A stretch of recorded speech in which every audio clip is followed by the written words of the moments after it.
I got a new video. I got a new video. Alesia Michelle. Hey girl, I'm ready to go. how you feeling? Eurovision fan. Are you ready for the show?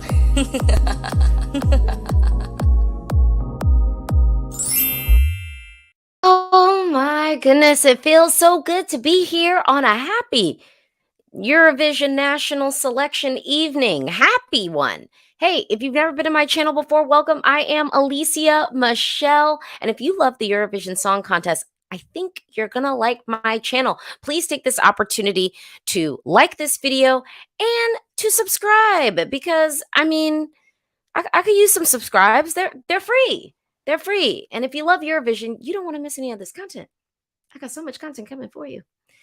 All right. I'm excited because today I'm going to be reacting to Portugal's entry for Eurovision 2023. Now, folks know Portugal probably had for the playlist in the car, one of the stronger national selections for me, up there with Finland. Finland and Portugal might be tied. They might be tied. I think, like with Finland, I had a solid 5 songs, 4, 5 songs. Portugal, I've got 8. You know what I'm saying? But, Finland doesn't have that big of a national final. So I am familiar with all the songs. Mimicat was one of the big front runners. I actually had the opportunity to interview her a few weeks back. So you definitely want to check out that interview. And I did not see. I decided not to watch the final. I only watched the voting portion of it because I don't know. I was just feeling real anxious. I didn't know what was going to happen in Sweden. I didn't know what was going to happen in Portugal. But to be fair, Portugal had tons of options. And, Mimi Cat was a front runner, but Edmundo was great. Claudia kind of coming back, already having the opportunity to represent Portugal. And y'all know I loved You Can't Win, Charlie Brown. Love that track. And then Neon Soho with the cool song and actually like cool staging. I mean, it was so much good up in there. It was so much good up in there, but they had to pick a winner. And I think they picked right. They had a couple of right options, but Mimi Cat's a good option. And so I decided, I was like, you know what? I'm gonna just go on and react live. I'm doing a live reaction, and we're gonna get into it. Actually, you know what? We're gonna get into it right now. So I saw the semifinal performance, and obviously I've been listening to the studio cut. But I did not actually see this national final performance. So let's go on and get into this. All right. Okay. Let's see. I love this dramatic opening, with the piano and the silhouette. We can keep that in Liverpool. So cool. Okay, so confirm she did change the styling, but we still got our dancers. I like the way the dancers are dressed. And I'm happy that we can see a little bit more of her body.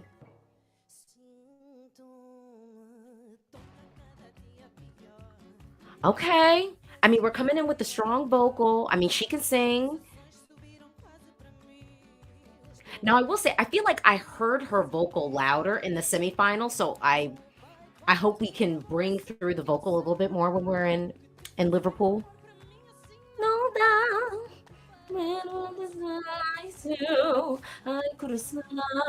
I love this song. Yeah, I think I'm liking the styling. Okay. It's so funny because it's interesting the way that she's sort of presenting herself. It's this nice mix of sort of traditional, it feels festive, but then like I feel like the accessories are giving it like round away girl. You know what I'm saying? I like it. And I like, so we added 2 other dancers. Oh, I like that. I like us having 4 dancers in total. Yeah, this is cute. Not taken away. This is really good. This is really good. I mean, I will say the vocal seems lower on this track than it was in the semifinal performance. So we need to turn the mic up. And the thing I love about it is she's such an emotive performer. She's selling it to us. I believe her. Some people are good technical singers, but they don't know how to sell it to you.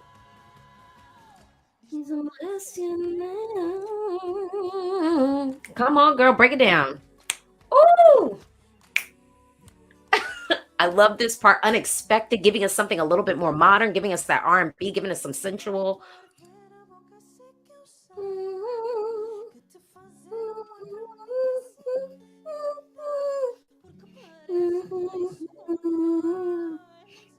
You know what we need more of, though? We need to see her face more. She's cute and she's expressive. I hear it in the vocal, I hear it in the phrasing, but we need more of her face. Yeah, yeah, yeah, we need more of her face. Vocally flawless, okay, okay, okay.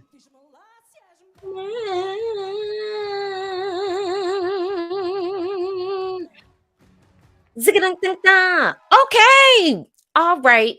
Well, it's me, so we're gonna kick it off and talk about the styling. Actually, I don't need my headphones now. Um, I like this styling, but I think we need to upgrade for Eurovision. I actually think I'm okay. We could keep the dancers in what they're wearing. We could keep the dancers in those clothes. But for our girl, we need to upgrade her. And honestly, Mimi, you got my number. You got my number. If y'all are shopping, if the stylists are out picking out selects and you just want like a second opinion, I can help you out, girl. Because I just think I prefer this to what we had originally. And the thing about the song is to me, I have always gotten this Fosse feel from it.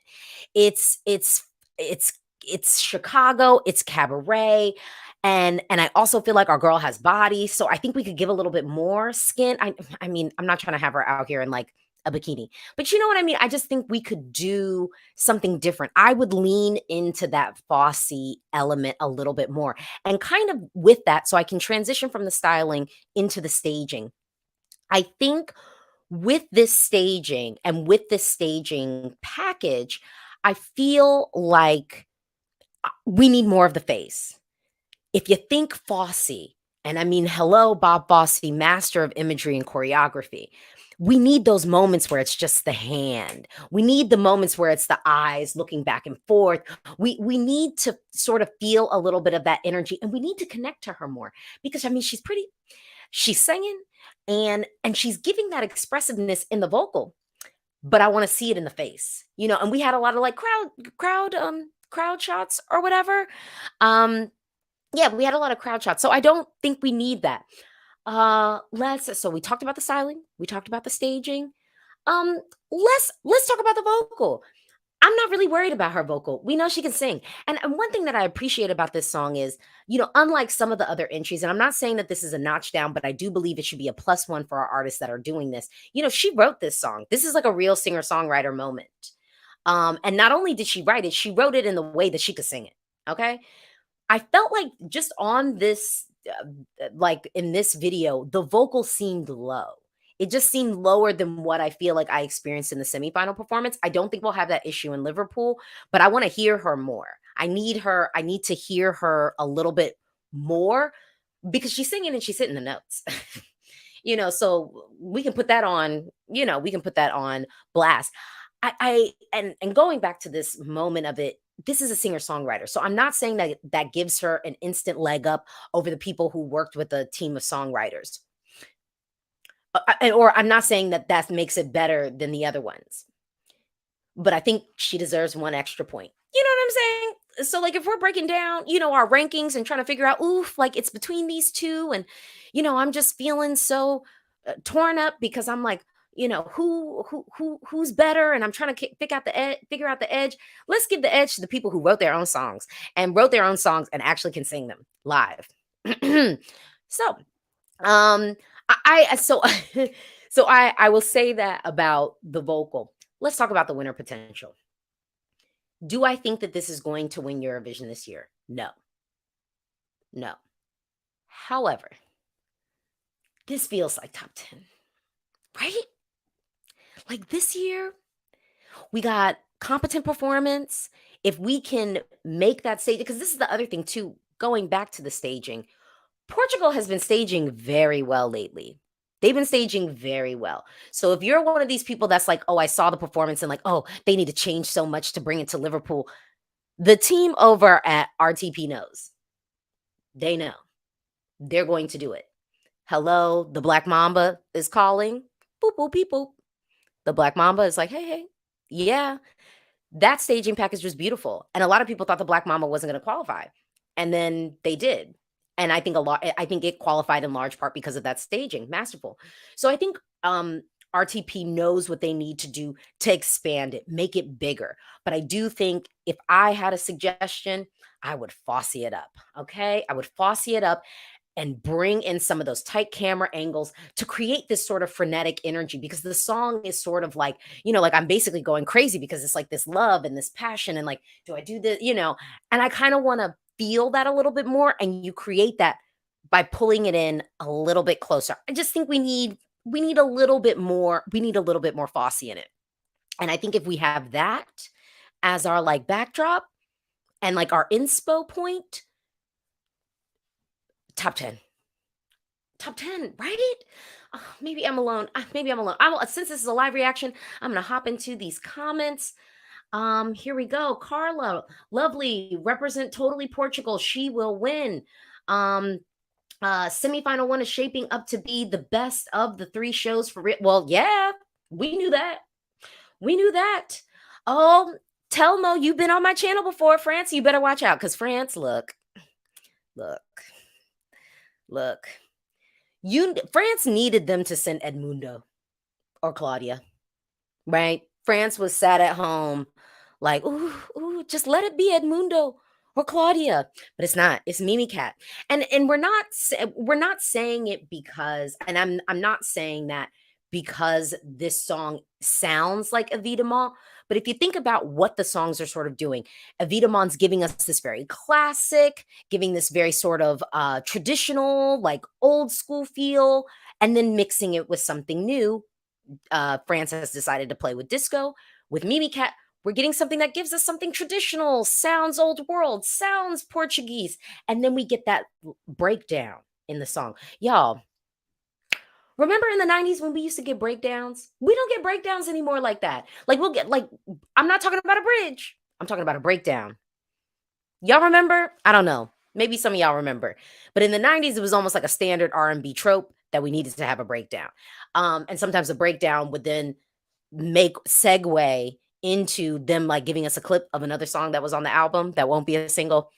I'm going off, y'all. But in the breakdown of this song, we're getting sort of that R&B feel. So I think structure-wise, we're kind of playing in the same territory. Although Lazara is 25, they're aging her up with the staging and sort of styling piece of this. So Mimi, is in my age bracket. And so I think that Lazara then kind of gets compared, because I wouldn't necessarily put what Mimicat is doing up against a Spain or Eve, and definitely not Norway, definitely not Sweden, because it's not so pop. It's giving us something that feels a little bit more traditional. I don't know. Oh, hold on. I'm hopping into the comments. Shane, Janet Jackson, and J-Lo always have the breakdown. Of course they do. I honestly can see Portugal making it top 5 and surprise everyone. Okay, we're getting hopeful. Luca, Portugal really wants to work towards a win. They're not quite there, but it's going to the right direction. I agree. I would love it. On My Own says Mimicat really gave us a well-structured song. I agree. The pacing of this song is right. It takes us on a journey. You want a song that's going to take you on a journey at Eurovision. Jose says Saudade was top 10 material. Ai Coração, not sorry. Now Jose, have you hopped into what we actually got at Eurovision 2033? Have you hopped into it? Right, France and Portugal are nothing alike. We're not talking about that. We're not talking about that. Okay. Hold on. Let's hop into the comments.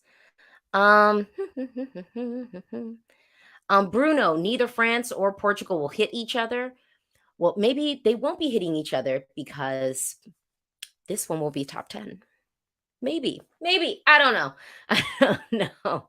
ESC Dakota, no, you're dead on top 10 potential. And I'm not saying it's gonna happen. I'm just saying this feels like top 10 this year. Tennessean Eurovision fan, this is just another example of how we can no longer count out Portugal, and it can and will win in the next 10 years. Oh, I'd love it. I'd love to see it. Blue Star not being very optimistic here. Portugal entry is awful. It will struggle to qualify. We'll see this. Meat Cat says, I prefer this over Morrow, to be honest. Let's be real. With Saudade, I don't know if that was as immediate. There's something I think a little bit immediate about this entry. And in a year like this, when Europe seems to be wanting something fun, they seem to be wanting something not too serious. This could slide in. ESC Dakota, solid qualifier, will kill it in the televote. Her energy is infectious. I agree. It's something about this that feels joyful to me. Here we go. Elda from the EurovisionFam.com family. I like the theatricality of Ai Coração, a few tweaks on the staging, and we're having fun. I agree. I think it's just, we just need to pick this up from the national final and put it on the big stage. And I think the journey, so this will smooth out. So yeah, I mean, honestly, I'm going to close this out because it's a reaction video. Honestly, this is, I will say, we need to get this to the final. Europe, we need to get this to the final, but I'm kind of not that worried, just because I think the vocal, I think that Portugal's recent track record with the staging is pretty solid. And even though semifinal 1 is tough, I think that this song is hitting a lot of the boxes that people are looking for. Something fun, something ethnic, something a little bit unique. It's a little bit quirky. I just think it's hitting a lot of things that people will want to be receiving this year. Well, that was my reaction. What do you think? Drop down and talk to me in the comments below. Do you agree with my reaction? Talk to me in the comments below. Do you disagree? Plenty of people, it's okay to disagree. Talk to me in the comments below. This is a conversation. And I'm just going to say, I'm not saying that France and Portugal's song are the same. Y'all think I'm that dumb with my comparisons and stuff like that? I'm not. I promise you. If you haven't already, please like this video and please subscribe. I got 400 people watching this right now. And I bet you out of this 400, only 20% of y'all are actually subscribed. So if you're sitting here watching it, I think you'll love the rest of my content. So please subscribe. And thank you so much for watching. Let's get excited for Eurovision 2023. Bye.